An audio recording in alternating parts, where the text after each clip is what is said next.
Bon, ben voilà, carrosserie Corvette ajustée. Bah, je me suis. Bon, les découpes, j'ai pas pu rien y faire. J'ai été obligé de monter c'est où la carreau voilà, pour les passages de roues. Euh, mais voilà, ça donne ce petit aspect-là. C'est sympathique. J'ai changé l'aileron. J'avais déjà mis un aileron de Baja, mais là j'en ai mis un peu plus imposant. Et je me suis raté sur la découpe derrière. Bon, c'est pas bien grave, mais parce que quand je l'ai faite, j'ai. Bon, après, là, c'est pas. J'ai pas mis l'éclipse, donc normalement, elle descend un poil plus. Quand je l'ai faite, j'avais posé le châssis sur les roues, donc j'avais du coup la suspension en l'air. J'ai pas pensé à ça. Voilà, donc il faut penser un peu à tout ça. Mais bon, ça lui donne un petit look sympa. C'est vraiment dommage la découpe dégueulasse. Bon, de loin, ça se verra pas. Voilà, puis quand elle fait des tonneaux comme ça, après on voit plus. On voit plus. Euh, voilà, donc pour positionner ce carreau, eh bien, il a fallu que je fasse un petit changement de plot. C'est-à-dire que les plots de derrière. Les plots de derrière sont passés, donc ceux qui étaient ici sont passés devant. Et les plots de devant sont passés derrière et j'ai dû enlever le petit axe avec la pastille. Et j'ai mis juste un clips parce que sinon, vu que c'est un peu large, et bon, moi j'avais déjà des trous dans la carreau qui correspondaient pas, je pouvais pas repercer parce que ça aurait fait un trou dégueulasse. Mais après, si vous avez la carreau neuve, pas déjà percée, vous pourrez vous mettre là. Mais quoi qu'il en soit, et laisser ça. Quoi qu'il en soit, il faudra quand même prendre ceux de devant pour les mettre derrière. Voilà, parce que ceux de devant sont trop longs, c'est idiot de couper. C'est idiot de couper. J'aime pas. Voilà, moi j'aime pouvoir remettre d'origine. Donc voilà pour la carreau. Euh, je suis agréablement surpris sur la tenue de ces pneus. Je pensais que ça allait ballonner terrible en vitesse et ben, non, pourtant ils sont bien mous, mais ils ont une structure interne qui fait que ça ballonne pas tant que ça. Et les mousses aussi, je pense, qui sont un peu fermes. Du coup, même à fond à vitesse, en 100%, à 100%,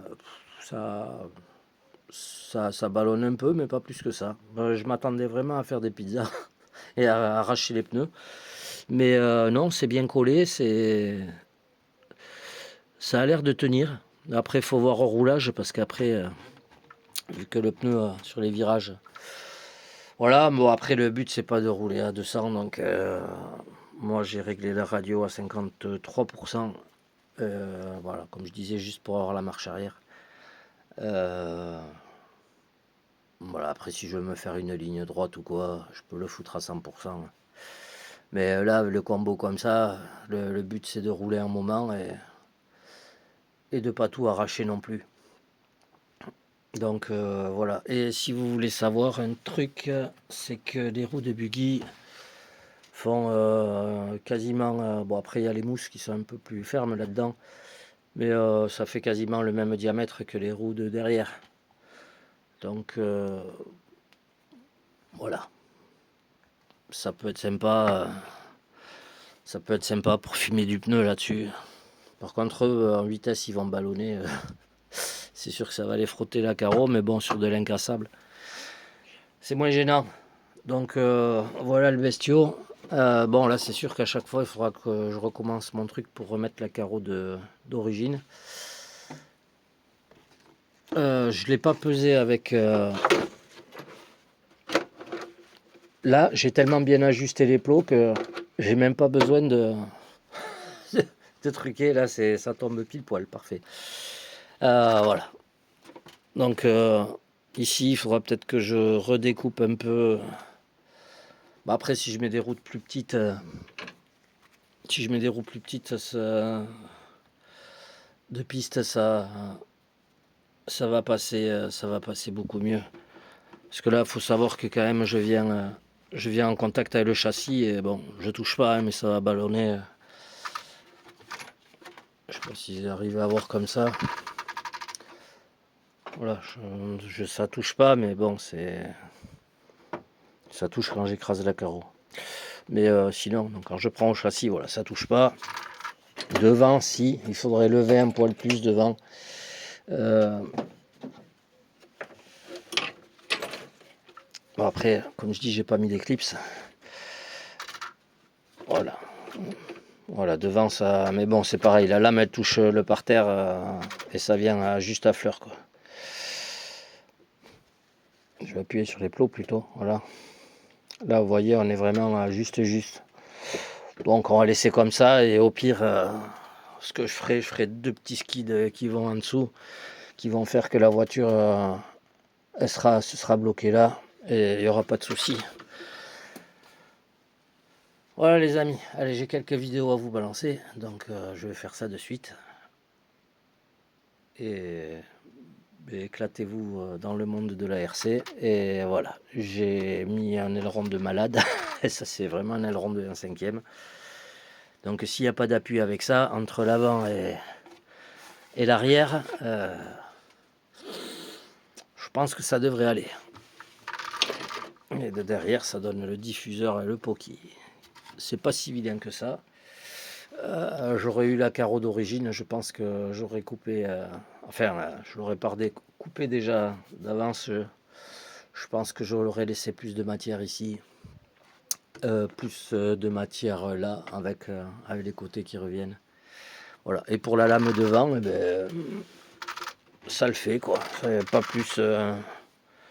plus que ça. Ça fait 2 jolis ailerons. Voilà, comme ça fait un bel aileron. C'est pas mal. C'est pas trop vilain. C'est moins protubérant que sur l'autre carreau. Voilà les amis. Là on voit que ça peut squatter bien quand même. Donc après je pourrais tarer un peu les ressorts aussi pour la rehausser un poil, comme ça je serai plus tranquille. Mais bon. J'aime autant laisser comme elle est la suspension. Parce que là, ben, elle est d'origine, hein. J'ai juste changé les coupelles, mais les ressorts je les ai pas comprimés, hein, puisque d'origine ils n'étaient pas comprimés non plus. Donc je les ai juste mis en contact. Ça va bien. Ça va même très bien. Donc on va laisser ça comme ça. Voilà, donc faire un petit skid en dessous pour limiter, puis ça protégera le châssis. Je vous laisse là-dessus. Je vous fais des gros mouchous. Passez un bon...